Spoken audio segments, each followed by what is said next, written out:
Click the subscribe button, hit the bell icon to never miss another update. Man, the world's getting more divided by the day. Sometimes I wonder if different faiths can ever really understand each other. True. Adam, so many beliefs, so many gods. And yet we all talk about peace. It's ironic.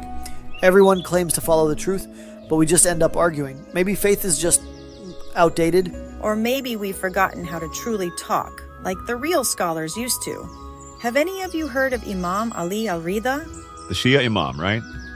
Didn't he live during the Abbasid Caliphate? Yes, exactly. He was not just a religious figure, but a master of dialogue.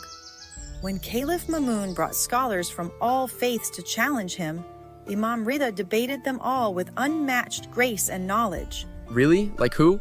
There was a famous debate with the Christian scholar Al-Jatalik. The Imam asked, "Do you not believe Jesus prayed and fasted?" The bishop nodded. Then who was he praying to if he was God himself? He also debated Zoroastrians, Jewish rabbis, atheists, even Sabians in their own scriptures and languages. That's impressive. So he used logic in their own texts? Exactly. He never mocked or imposed. He listened and then responded with wisdom that even his opponents respected. That's rare.